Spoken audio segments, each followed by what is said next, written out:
আজি এখন আকৌ ধুনীয়া থালি লৈ আহিছোঁ দেই। আজি একদম মই মচুৰ দাইলৰ পৰাই ষ্টাৰ্ট কৰিছোঁ ভিডিঅ'টো দেই। প্ৰথমতে মই দাইলখিনি ধুনীয়াকৈ ধুই তাত মই কেৰাহীত পানী অকণ দি হালধি নিমখ ধুনীয়াকৈ দি দিছোঁ আৰু লগতে আলু কেইপিচমানো দি দিছোঁ। আৰু সদায় আপোনালোকে বনালে দাইল সদায় কেৰাহীত বনাব, কিয়নো এই ফেনবোৰ বেমাৰ হয় এইবোৰ খাবলৈ হ'লে। ভাতকেইটাই লাগিলে কুকাৰত বনাব, কিন্তু দাইলটো সদায় কেৰাহীত বনাবলৈ চেষ্টা কৰিব। মই এনেকৈ ফেনখিনি আঁতৰাই দিব লাগে। আৰু আজি মই এইটোৰ পৰাই ষ্টাৰ্ট কৰিছোঁ। দুটা এটা থাকি যায় তথাপিতো, আৰু ভিডিঅ' মানে বনাবলৈ কেতিয়াবা দুটা এটা থাকিয়ে যায়। ধুনীয়াকৈ দাইলটো অকণমান যেতিয়া সিজা যেন দেখিলোঁ, তেতিয়া মই বিলাহী এটা দি দিলোঁ। এইফালে আকৌ চাউলকেইটাও ধুনীয়াকৈ বাছি ল'লোঁ।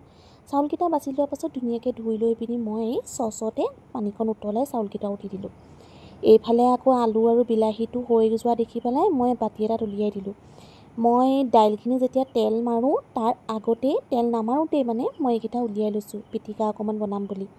নিমখ, মিঠাতেল আৰু লগতে পিঁয়াজ এটা দি লৈ ধুনীয়াকৈ এইকেইটা পিটিকি লৈছোঁ। এতিয়া মই বনাবলৈ লৈছোঁ কেৰাহীত। কালিৰ আছিলে, মাছ আনিছিলে কালি, তাৰে পেটু অকণমান থৈ দিছিলোঁ। পেটুকণ বোলো ৰাতি নবনাওঁ, থাকক কাইলৈ দিনতে বনাম সেইবুলি পেটুকণ থৈ দিলোঁ। মই একো মছলা ব্যৱহাৰ নাই কৰা দেই। মই একদম সাধাৰণকৈ আজি থালিখন সজাইছোঁ। আপোনালোকে চাবচোন। মই ভাল লাগিলে লাইক এটাও কৰিব। আপোনালোকে সকলোৱে বনাই বাৰু, কিন্তু মোৰ কণ্টেণ্টেই এইটো, সেইকাৰণে মই এইটোৱে বনাইছোঁ। আমাৰ ৰান্ধনীবোৰৰ কাৰণে এইটো একেবাৰে মানে জনা কাম এটা, সেইকাৰণে এইটো জানো যেতিয়া এইটোকেই দিছোঁ। মই মাছৰ পেটুকণত মই মছলা চছলা একো ব্যৱহাৰ কৰা নাই। মাছৰ পেটুত তেলটো অকণমান সৰহকৈ আছিলে, সেইকাৰণে তেলটো অকণমান সৰহ যেন লাগিছে। ভাত কেইটামান দি দিলোঁ। ভাতকেইটা একদম ধুনীয়াকৈ যেতিয়া ফ্ৰাই হৈ যায় তেতিয়া খাই ভাল লাগে, নহয় জানো? তাৰপাছত সেয়া হৈয়ে গ'ল মাছৰ পেটু। এইফালে আকৌ মই তেলত মই ধুনীয়াকৈ পিঁয়াজখিনি দি লৈছোঁ, হালধি অকণমান দি দাংবডি কেইটামান আনিছিলোঁ ঘৰৰ পৰা, সেইকেইডালকে ধুনীয়াকৈ ভাজি লৈছোঁ। ঘৰৰ দাংবডি এনেও খাই ভাল লাগে। ধুনীয়াকৈ মই দাংবডিকেইডাল ধুনীয়াকৈ ভাজি থাকিম নিমখ হালধি অকণ দি।